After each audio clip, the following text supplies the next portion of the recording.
Today I'm going to walk you through the cleaning and battery backup setup process for a Quadra-Fire Mt. Vernon AE. Should be the same for a freestanding pellet stove as for an insert. I am not a professional. I'm not recommending a certain process. I'm not guaranteeing anything. I'm just showing some hints and tips of what I found out when I was working on it. We did order some parts from Mountain View Hearth Products, which is located in Columbia Falls, Montana.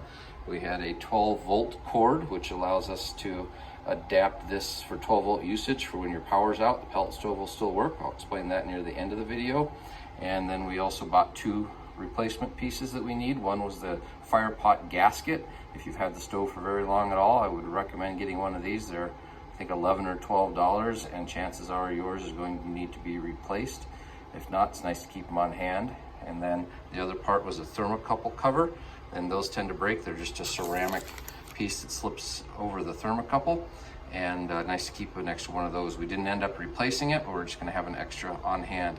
The nice thing about the way they do the numbers on these, as you can see, the SRV 7034, okay, so that's the same for all of those with Mountain View, and then the different number at the end is just the different parts number. So 186 for the Quadra-Fire thermocouple cover, and then 190 for the fire pot gasket. So all the numbers before that are the same for this model. So if you're ever not sure what part you need, look for that letter number combination first, and then different part numbers for each part number for that stove. I'm gonna go through the cleaning process for this stove. First thing you want to do is just open this up and grab the handle here for the firebox. Open that up. If you lift this straight up, it'll come right off the hinges. Set that to the side. And then this door will open up 180 degrees so you can access everything a lot easier. This has been cleaned out already, so it looks pretty clean. But typically what you need to do is come over here. Sometimes you have to use a screwdriver. Put it in this tab. Pull that down. You can just let those dangle if you want. Come over here. Do the same thing, and then those will stop on that little knob right there, and it'll stop there. What you can do then is pull up a little bit, and the whole thing will set down. If you're just doing a quick clean out, you could probably even just leave it in there because it is pretty heavy, but I do want to show you one important part in the back, so I'm going to take it out and put it just underneath here for a minute. One common problem that's going to go out is this ceramic piece. So there's a bolt here. If you just take that bolt out, you can get a new ceramic piece online. You can also just take this bolt out. Another thing that we found when we fixed this was that the gasket underneath here, the flame resistant gasket, was just really destroyed. So we bought a new one of those. I'm gonna go ahead and take these two bolts out and open it up a little bit and show you a couple things under there to not forget about. So this just takes a 7/16 ratchet. Loosen those bolts up, take those out, set them aside.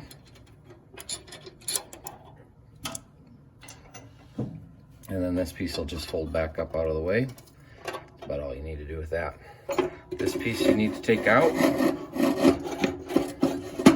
Gently to the side, and it'll come up. And you can see that new gasket that we put in. The other one was just completely in pieces. In order to install the gasket, you have to pull this part out. This is a heater igniter. And that's another probably thing that could go wrong from time to time. And that's just a wing nut. All you need to do to remove this is take that wing nut out about half a turn or a turn, and the whole thing will just slide right out. So that's very easy to do. One thing I do want to show you, go ahead and take that out and set it aside, is down here in the, turn upside down, sorry. Down here in this is the, where the ash is gonna fall. And then once it gets up some weight, it's on springs and it drops down into that ash pan. So this tends to get a little gummed up too. So you just wanna work those springs a couple times to loosen it up. This one was pretty gunked up with stuff, and just working those springs a couple times by hand loosened it up, and now it's a lot looser than it was. So when you clean this out for the first time, you're going to get all these pegs, and these are where a lot of the ash is going to build up.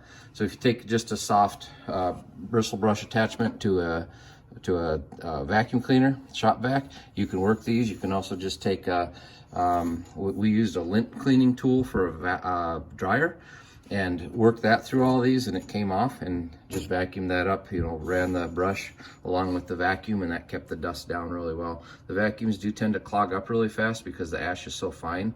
So if you start to lose suction on those, just take it outside, take the pre-filter off, and dust that off and just empty the vacuum.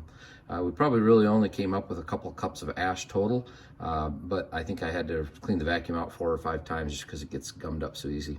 So this is, you know, this is a pretty obvious thing. You'll see the ash there, you'll see the ash in here. The thing that we kind of had a fight with a little bit was the ash that's down in here. So these two exhaust portals, essentially, these go down and then loop into a tunnel, I guess, down underneath, and then down into the exhaust, which is behind here. Same thing with this side, it kind of comes down, and then these both go back this direction to the blower.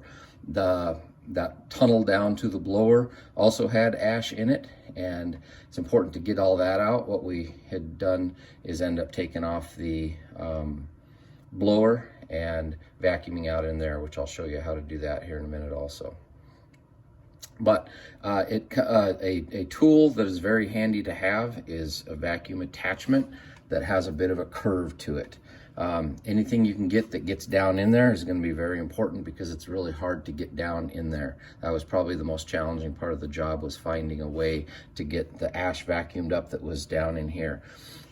If you can get that brush, that lint brush, it's a long tapered, it's almost like a bottle brush. It's about this long, and it tapers from, you know, kind of like a cat's tail, from about that big down to about that big, and it's on a flexible piece of metal, like a handle. So you can get that down in there, and that will actually push the ash down into the exhaust part, and then you can vacuum it up from the other side, which was pretty easy to do also.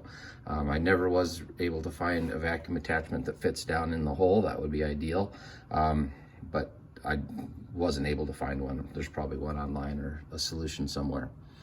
All right, I'm gonna show you how to put this part back together since we're pretty much done with that. Just gonna, pretty much the opposite of what we did. Take this to the side. We're gonna slip this in.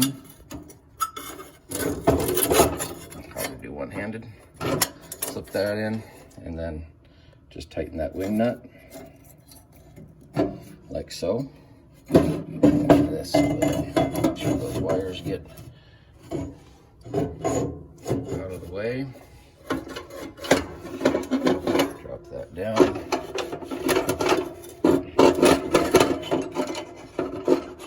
Make sure that gasket is all centered in there, and then that piece sets right on top of that plate that pushes down. So like that, and we're just going to reattach those bolts. All right, we've got this all put back together. One thing you want to make sure when you do, this is just a cover. The ceramic is just a cover that slides on the sensor, so it's a heat sensor. It's going to shut off the igniter if it's not getting hot. So then you just want to make sure that the sensor is fully inside the ceramic piece, and then you want to have, you know, maybe 3/4 of an inch of that coming out. So you pretty much want that to clamp right onto the very end of the ceramic piece, and to have that igniter completely in the ceramic.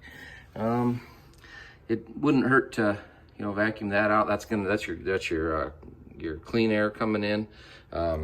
And then, you know, just clean all this up is pretty easy to do as you come around.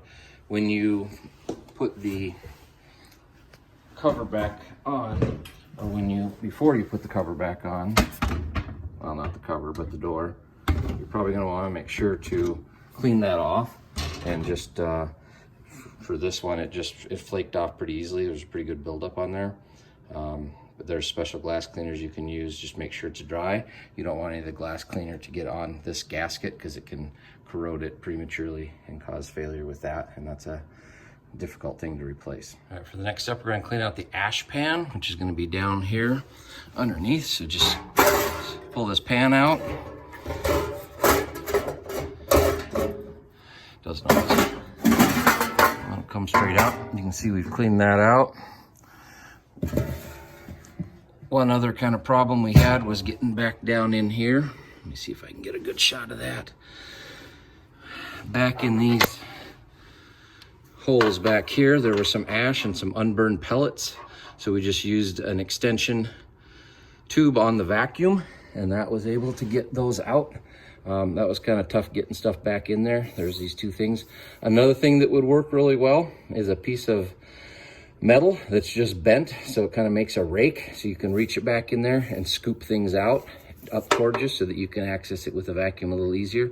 Otherwise, you just want to vacuum all that stuff out and just make sure you get it all clean in there.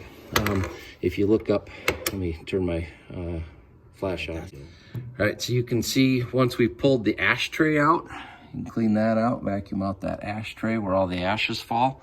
So they're gonna fall down through there, and they're gonna come into this little, this is that part with the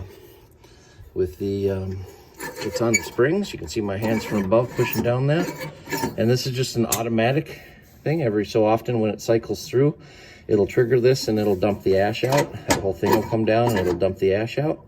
So you want to do this once the stove's cool. Otherwise, it's going to be too hot to work on. And you're not going to want to vacuum up ash that's too hot. If you have a special ash vac, you can just make sure that ash gets down to about 100 degrees for most of those, and then it'll work fine. But you can see the automatic lever there that actuates during the cycle and helps dump that ash. So one thing that was challenging was getting back in here. There was some ash and some unburned pellets that were back in here. So that was challenging to get to. One thing that would work well is just a bent piece of metal that would act as a rake. And if you can get that back in there, I'll just demonstrate with this. If you can get that back in there and scoop it and then pull it out towards you, you can vacuum it up a little bit better. But there was some buildup in there, and that was kind of challenging. You can still see there's a couple of pellets way back in there that I couldn't quite reach, but it was pretty full too. That'll happen if your ash pan gets over full too. It'll kind of spill over into there. So you want to make sure to get that all cleaned out, vacuumed out, get that nice and neat, and that works pretty well.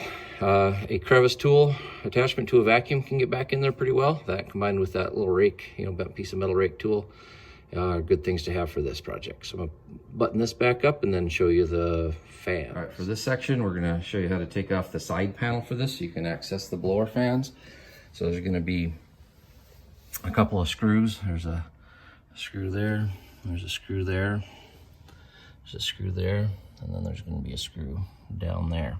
So these are just been taken off a couple times, and somebody put different screws in there, so there's a couple different heads and whatnot. I'm gonna go ahead and take those off and then show you what it looks like before there. So here we got the stove again. I've got that back plate off. Obviously the stove is unplugged before we want to start working on it. All right, we've got the stove. We've got that side panel off. Just those 4 screws in there. We needed for that one just a Phillips screwdriver, and then just a one of those without any bits in it. So then when you come down in here, you just want to dust that off a little bit. Of bristle brush will be fine with that. There's 2 blowers, so that one's your air intake. That's going to pull in your your room temperature air and run it through, and that's going to come up the back side of that pegged part, and that's where your hot air is going to come. It's going to blow out into your room. It's going to heat up, passing past all of this section, and then blow out the hot air here. That really doesn't need a whole lot of cleaning because it is just blowing in your room temperature air from outside. So that's that one back there, that squirrel cage. The exhaust one is the one that needs some maintenance. So that's this one. So what you need to do for that is you just loosen these. There's 5 or 6 bolts along here, and then you're gonna just rotate it and pull it out. And then just stick your vacuum cleaner in there. It's a pretty wide open opening. You can see the size of it. This box here, that goes back in. There might be some ash buildup in there. This one had quite a bit in there. It'll suck some of that ash out if it overflows that ash pan. So you want to make sure you get that all out. So then clean that all out. You might be able to get that brush up in here a little bit, that bottle brush, tapered bottle brush up in there, and clean that out. And that's a pretty easy part to clean, so I'm not gonna take that all apart again to show because that's pretty easy. So the next